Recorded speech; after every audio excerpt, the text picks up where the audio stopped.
اعوذ باللہ من الشیطان الرجیم بسم اللہ الرحمن الرحیم۔ کالا آپ نے فرمایا، حضرت نوح علیہ السلام نے فرمایا، یا قومی، یا اے قوم، قوم میم کے نیچے زید جو ہے اس کا مطلب میری۔ آپ نے فرمایا اے میری قوم، ارأیتم، بھلا یہ تو بتاؤ، ان کنتو علی بینات، کہ میرے پاس بینات روشن دلیلیں ہوں، من ربی، اپنے رب کی طرف سے، بھلا یہ بتاؤ میری قوم، اگر میرے پاس روشن دلیل ہو اپنے رب کی طرف سے، وَآتَانِی، اور اس نے عطا فرمائی ہو مجھے، رحمتاً، خاص رحمت، من عندہ، اپنی طرف سے۔ آپ نے فرمایا ہے میری قوم، بھلا یہ بتاؤ، اگر میرے پاس روشن دلیل ہو اپنے رب کی طرف سے اور اس نے عطا فرمائی ہو مجھے خاص رحمت اپنی جناب سے، فَأُمِّیَّتْ، پھر پوشیدہ کر دی گئی ہو، علیکم، تم پر، اس کی حقیقت، انلزمکموہا، تو کیا، نو، ہم، لازمہ، مسلط کریں گے، ہاں، اس چیز کو تم پر، تو کیا ہم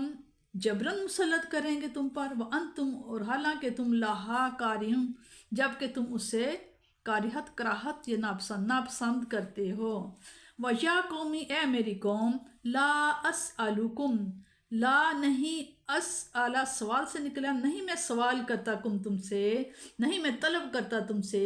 علیہ اس پر مالاً، کسی مال کو، کوئی، ان بے شک، اجریہ، میرا اجر، اللہ، مگر ہے تو، اللہ، اللہ پر ہے، نہیں میرا اجر تم پر کوئی مگر اللہ تعالیٰ کے ذمہ ہے۔ وما، اور نہیں، انا میں، بطاردن، اور میں خوش کرنے کے لیے ان کو نکالنے والا نہیں، الذین، وہ لوگ، آمنو، جو ایمان لائے ہیں، وما، اور نہیں، انا میں، بطاردن، نکالنے والا، اپنے پاس سے دور کرنے والا، الذین آمنو، وہ جو لوگ ایمان لائے ہیں، انہم، بے شک وہ، ملاقو، بے شک وہ ملاقات کرنے والے ہیں، ربہم، اپنے رب سے، ولیکنی، اور لیکن میں، اراکم، تمہیں دیکھتا ہوں، قومن، ایسی قوم، تجہلون، جو کہ جاہل ہیں، ناواقف ہیں اس چیز سے۔ وَيَا قَوْمِ، اور اے میری قوم، مَن يَنْصُرُونِی، کون مدد کر سکتا ہے میری، من اللہ، اللہ کے مقابلے میں، یعنی کہ اللہ کا کہ میرے اور اللہ کے ساتھ کون میری مدد کرے گا اللہ کے کاموں میں۔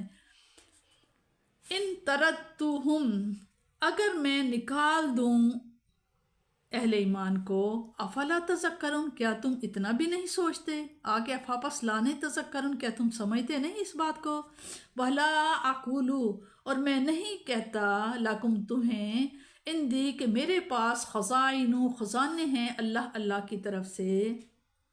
اور میں نہیں کہتا تم سے کہ میرے پاس اللہ تعالیٰ کے خزانے ہیں، ولا، اور نہ، عالم، میں جانتا ہوں، غیبہ، غیب کی باتوں کو، اور نہ میں غیب کی بات کو جانتا ہوں، ولا اقولو،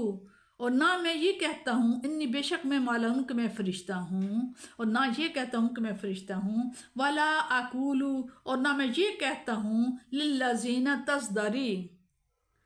جن لوگوں کو تمہاری نگاہیں، تزدری، حقیر جانتی ہیں، اعینکم، تمہاری آنکھیں، لن یؤتیہم اللہ خیرا، ہرگز نہیں دے گا انہیں اللہ تعالیٰ کچھ بھلائی، اللہ تعالیٰ، عالم، جانتا ہے، بما، جو، فی انفسہم، جو ان کے دلوں میں ہے، انی، بے شک میں، اذن لمن الظالمین، اگر میں ایسا کروں گا میں بھی ہو جاؤں گا ظالموں میں سے۔ میں نہیں کہتا تم سے کہ میرے پاس اللہ تعالیٰ کے خزانے ہیں، اور نہ یہ کہ میں خود بخود جان لیتا ہوں غیب کو، اور نہ یہ کہتا ہوں کہ میں فرشتہ ہوں، اور نہ ہی یہ کہتا ہوں کہ جن لوگوں کو تمہاری نگاہیں حقیر جانتی ہیں کہ ہرگز نہیں دے گا انہیں اللہ تعالیٰ کچھ بھلائی، اللہ تعالیٰ بہتر جانتا ہے جو ان کے دلوں میں ہے، اگر میں ایسا کروں تو میں بھی ہو جاؤں گا ظالموں میں سے۔ آپ کی دعوت کو بھی جھٹلایا اور آپ پر ذاتی حملے بھی کیے، اس کے باوجود آپ کی جبین پر بل نہیں پڑتا، اور یا قومی، اے میری قوم کے پیارے اور محبت برے الفاظ سے ان کی اصلاح کی کوشش فرماتے رہے، ان کی غلط فہمیوں کا ازالہ کرتے رہے۔ فرمایا تم کہتے ہو میں تمہاری مثل بشر ہوں، کیونکہ میں بظاہر تمہاری طرح کھاتا پیتا اور زندگی بسر کرتا ہوں، لیکن تم میں اور مجھ میں ایک واضح فرق ہے۔ مجھے روشن دلیل دی گئی ہے، اللہ تعالیٰ نے مجھے اپنی خصوصی رحمت سے سرفراز فرمایا ہے جس کی تمہیں ہوا تک بھی نہیں لگی۔ تو ذرا سوچو تم میری مثل کیسے ہو گئے؟ لیکن صد افسوس تمہاری نگاہوں کو اندھا بنا دیا گیا، وہ اس مقام رفیع کو نہیں دیکھ سکتی جس پر اللہ تعالیٰ اپنے کسی نبی کو فائز کرتا ہے۔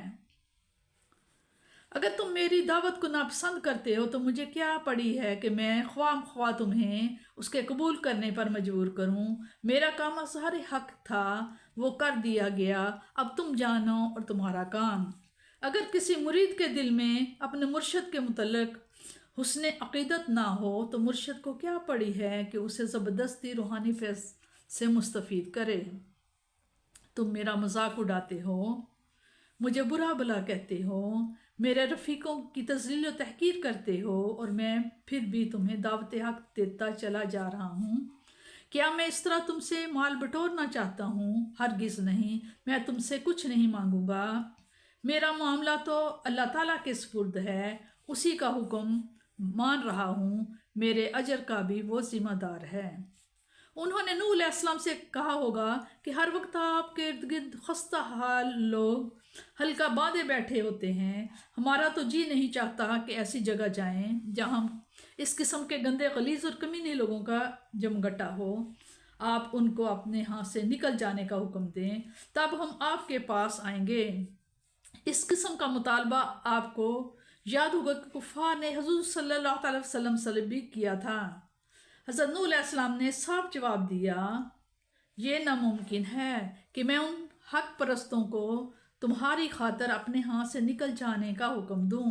تم اپنی جگہ بڑے لوگ ہوگے، لیکن میری نظر میں جو قدر و منزلت شمع نور کے ان دل سوختہ پروانوں کی ہے وہ ان گدوں کی نہیں ہو سکتی جو دنیا کی متعفن لاش پر ٹوٹ پڑتی ہیں۔ یہاں قدر و منزلت کا معیار اخلاص اور تقوی ہے، دولت و ثروت نہیں۔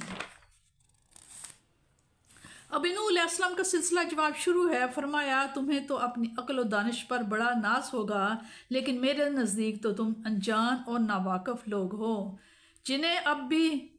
یہ بھی معلوم نہیں کہ شرف انسانیت کا راز کثرت مال میں نہیں بلکہ دل کی پاکی، کردار کی بلندی اور اخلاقی پختگی میں ہے۔